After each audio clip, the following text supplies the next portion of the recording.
The Brave Little Tailor. One summer morning, a little tailor was sitting on his table near the window. In good spirits, he was sewing with all his might. A peasant woman came down the street crying, "Good jam for sale! Good jam for sale!" That sounded good to the little tailor, so he stuck his dainty head out the window and shouted, "Come up here, my dear woman. You can sell your goods here." The woman carried her heavy basket up the 3 flights of stairs to the tailor, who had her unpack all of her jars. He examined them, picking each one up and holding it to his nose. Finally he said, "This jam looks good to me. Weigh out 4 ounces for me, even if it comes to a quarter pound." The woman, who had hoped to make a good sale, gave him what he asked for, then went away angry and grumbling. "May God bless this jam to give me health and strength," said the little tailor. Then, taking a loaf of bread from his cupboard, he cut himself a large slice and spread it with the jam. "That is not going to taste bad," he said, "but I will finish the jacket before I bite into it." He laid the bread aside and continued his sewing, happily making his stitches larger and larger. Meanwhile, the smell of the sweet jam rose to the wall, where a large number of flies were sitting. Attracted by the smell, a swarm of them settled onto the bread. "Hey, who invited you?" said the little tailor, driving away the unbidden guests. However, the flies, who did not understand German, would not be turned away, and they came back in ever-increasing numbers. Finally, losing his temper, he reached for a piece of cloth and shouted, "Wait! Now I'm going to give it to you!" then hit at them without mercy. When he backed off and counted, there were no fewer than 7 of them lying dead before him, with their legs stretched out. "Aren't you someone?" he said to himself, surprised at his own bravery. "The whole town shall hear about this." He hastily cut out a banner for himself, then embroidered on it with large letters, "7 with 1 blow." "The town?" he said further. "The whole world shall hear about this," and his heart jumped for joy like a lamb's tail. The tailor tied the banner around his body and set forth into the world, for he thought that his workshop was too small for such bravery. Before leaving, he looked about his house for something that he could take with him. Finding nothing but a piece of old cheese, he put that into his pocket. Outside the town gate, he found a bird that was caught in a bush. It went into his pocket with the cheese. He bravely took to the road, and being light and agile, he did not grow weary. The road led him up a mountain, and when he reached the top, a huge giant was sitting there, looking around contentedly. The little tailor went up to him cheerfully and said, "Good day, comrade. Are you just sitting here looking at the wide world? I am on my way out there to prove myself. Do you want to come with me?" The giant looked at the tailor with contempt, saying, "You wretch! You miserable fellow!" "You don't say," answered the little tailor. Unbuttoning his coat, he showed the banner to the giant. "You can read what kind of man I am." The giant read, "7 with 1 blow."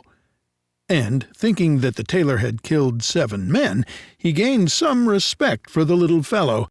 But he did want to put him to the test, so he picked up a stone and squeezed it with his hand until water dripped from it. "Do what I just did," said the giant, "if you have the strength." "Is that all?" said the little tailor. "That is child's play for someone like me." Reaching into his pocket, he pulled out the soft cheese and squeezed it until liquid ran from it. "That was even better, wasn't it?" he said. The giant did not know what to say, for he did not believe the little man. Then the giant picked up a stone and threw it so high that it could scarcely be seen. "Now, you little dwarf, do that." "A good throw," said the tailor, "but the stone did fall back to earth. I'll throw one for you that will not come back." He reached into his pocket, pulled out the bird, and threw it into the air.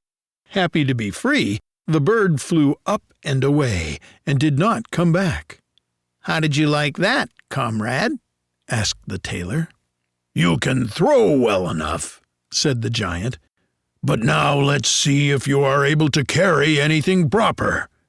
He led the little tailor to a mighty oak tree that had been cut down and was lying on the ground. He said, "If you are strong enough, then help me carry this tree out of the woods." "Gladly," answered the little man. "You take the trunk on your shoulder, and I will carry the branches and twigs. After all, they are the heaviest." The giant lifted the trunk onto his shoulder, but the tailor sat down on a branch, and the giant, who could not see behind himself, had to drag along the entire tree with the little tailor sitting on top. Cheerful and in good spirits, he whistled the song, "There were 3 tailors who rode out to the gate," as though carrying a tree were child's play. The giant, after dragging the heavy load a little way, could not go any further, and he called out, "Listen, I have to drop the tree." The tailor jumped down agilely, took hold of the tree with both arms as though he had been carrying it, and said to the giant, "You are such a big fellow, and you can't even carry a tree?" They walked on together until they came to a cherry tree. The giant took hold of the treetop, where the ripest fruit was hanging, bent it down, and put it into the tailor's hand, inviting him to eat. However, the little tailor was much too weak to hold the tree, and when the giant let go, the tree sprang upward, throwing the tailor into the air. When he fell back to earth without injury, the giant said, "What? You don't have enough strength to hold that little switch?" "There is no lack of strength," answered the little tailor. "Do you think that would be a problem for someone who killed 7 with one blow? I jumped over the tree because hunters are shooting down there in the brush. Jump over it yourself if you can." The giant made the attempt, but could not clear the tree and got stuck in the branches, so the little tailor kept the upper hand here as well. The giant said, "If you are such a brave fellow, then come with me to our cave and spend the night with us." The little tailor agreed and followed him. When they reached the cave, other giants were sitting there by a fire. Each one had a roasted sheep in his hand and was eating from it. The little tailor looked around and thought, "It is a lot more roomy here than in my workshop." The giant showed him a bed and told him to lie down and go to sleep. However, the little tailor found the bed too large, so instead of lying there, he crept into a corner. At midnight, the giant thought that the little tailor was fast asleep, so he got up, took a large iron bar, and with a single blow smashed the bed in 2. He thought he had put an end to the grasshopper. Early the next morning, the giants went into the woods, having completely forgotten the little tailor, when he suddenly approached them cheerfully and boldly. Fearing that he would strike them all dead, the terrified giants ran away in haste. The little tailor continued on his way, always following his pointed nose. After wandering a long time, he came to the courtyard of a royal palace, and being tired, he lay down in the grass and fell asleep. While he was lying there, people came and looked at him from all sides, and they read his banner, 7 with 1 blow. "Oh," they said, "what is this great war hero doing here in the midst of peace? He must be a powerful lord." They went and reported him to the king, thinking that if war were to break out, he would be an important and useful man who, at any price, should not be allowed to go elsewhere.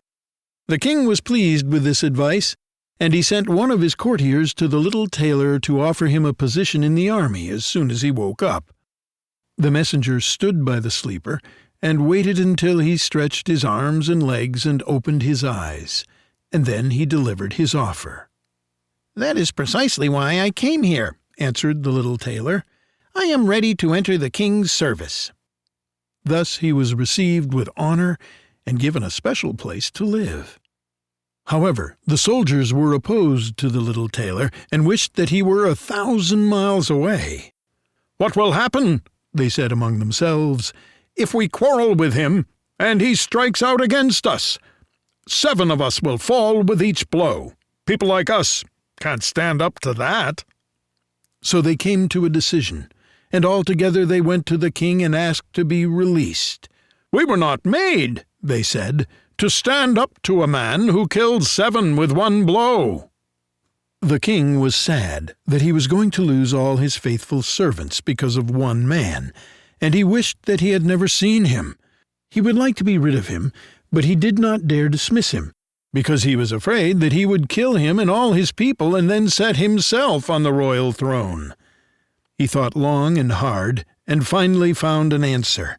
He sent a message to the little tailor, informing him that because he was such a great war hero, he would make him an offer. In a forest in his country there lived 2 giants, who were causing great damage with robbery, murder, pillage, and arson. No one could approach them without placing himself in mortal danger. If he could conquer and kill those 2 giants, the king would give him his only daughter to wife and half his kingdom for a dowry. Furthermore, 100 horsemen would go with him for support. "That is something for a man like you," thought the little tailor. "It is not every day that someone is offered a beautiful princess and half a kingdom." "Yes," he replied, "I shall conquer the giants, but I do not need the 100 horsemen. Anyone who can strike down 7 with one blow has no cause to be afraid of 2. The little tailor set forth, and the 100 horsemen followed him. At the edge of the forest he said to them, "You stay here. I shall take care of the giants myself." Leaping into the woods, he looked to the left and to the right. He soon saw the 2 giants. They were lying asleep under a tree, snoring, until the branches bent up and down. The little tailor, not lazy, filled both pockets with stones and climbed the tree. Once in the middle of the tree, he slid out on a branch until he was seated right above the sleepers. Then he dropped one stone after another onto one of the giant's chests. For a long time the giant did not feel anything, but finally he woke up, shoved his companion, and said, "Why are you hitting me?" "You are dreaming," said the other one. "I am not hitting you." They fell asleep again, and the tailor threw a stone at the second one. "What is this?" said the other one. "Why are you throwing things at me?" "I am not throwing anything at you," answered the first one, grumbling. They quarreled for a while, but because they were tired they made peace and they both closed their eyes again. Then the little tailor began his game again. Choosing his largest stone, he threw it at the first giant with all his strength, hitting him in the chest. "That is too mean," shouted the giant, then jumped up like a madman and pushed his companion against the tree until it shook. The other one paid him back in kind, and they became so angry that they pulled up trees and struck at each other until finally, at the same time, they both fell to the ground, dead. Then the little tailor jumped down. "It is fortunate," he said, "that they did not pull up the tree where I was sitting, or I would have had to jump into another one like a squirrel. But people like me are nimble." Drawing his sword, he gave each one a few good blows to the chest, then went back to the horsemen and said, "The work is done. I finished off both of them, but it was hard. In their need they pulled up trees to defend themselves. But it didn't help them, not against someone like me who kills 7 with one blow." "Are you not wounded?" asked the horseman. "Everything is all right," answered the tailor. "They did not so much as bend one of my hairs." Not wanting to believe him, the horsemen rode into the woods. There they found the giants swimming in their own blood, and all around lay the uprooted trees. The little tailor asked the king for the promised reward, but the latter regretted the promise, and once again he began to think of a way to get the hero off his neck. "Before you receive my daughter and half the kingdom," he said, "you must fulfill another heroic deed. In the woods there is a unicorn that is causing much damage. First, you must capture it." I am even less afraid of a unicorn than I was of 2 giants. 7 with 1 blow. That is my thing. Taking a rope and an axe, he went into the woods. Once again he told those who went with him to wait behind. He did not have to look very long. The unicorn soon appeared, leaping toward the tailor as if it wanted to spear him at once. "Gently, gently," said the tailor. "Not so fast." He stopped, waited until the animal was very near, then jumped agilely behind a tree. The unicorn ran with all its might into the tree, sticking its horn so tightly into the trunk that it did not have enough strength to pull it out again, and thus it was captured. "Now I have the little bird," said the tailor, coming out from behind the tree. First he tied the rope around the unicorn's neck, then he cut the horn out of the tree with the axe. When everything was ready, he led the animal away and brought it to the king. The king still did not want to give him the promised reward, and presented a third requirement. Before the wedding, the tailor was to capture a wild boar that was causing great damage in the woods. Huntsmen were to assist him. "Gladly," said the tailor. "That is child's play." He did not take the huntsmen into the woods with him, and they were glad about that, for they had encountered the wild boar before and had no desire to do so again. When the boar saw the tailor, he ran toward him with foaming mouth and grinding teeth, wanting to throw him to the ground. But the nimble hero ran into a nearby chapel, then, with one leap, jumped back out through a window. The boar ran in after him, but the tailor ran around outside and slammed the door. Thus the furious animal was captured, for it was too heavy and clumsy to jump out the window. The little tailor called to the huntsmen. They had to see the captured boar with their own eyes. The hero reported to the king, who now, whether he wanted to or not, had to keep his promise and give him his daughter and half the kingdom. If he had known that it was not a war hero, but rather a little tailor standing before him, it would have been even more painful for him. The wedding was thus held with great ceremony, but little joy, and a king was made from a tailor. Some time later, the young queen heard in the night how her husband said in a dream, "Boy, make the jacket for me and patch the trousers, or I will hit you across your ears with a yardstick."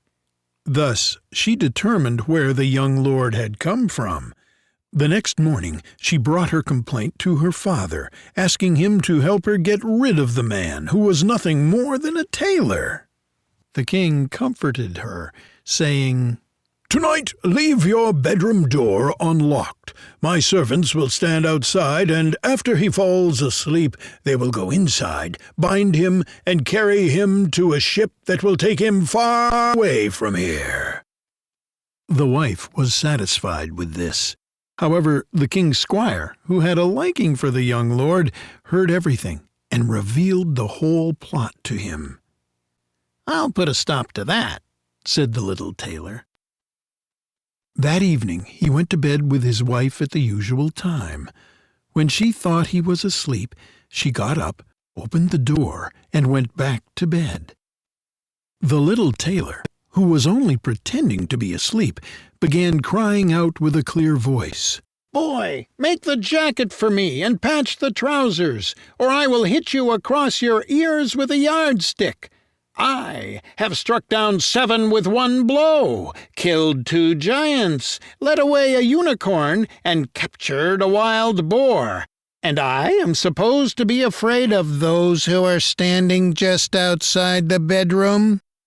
When those standing outside heard the tailor say this, they were so overcome with fear that they ran away, as though the wild horde was behind them. None of them dared to approach him ever again. Thus the little tailor was a king, and he remained a king as long as he lived.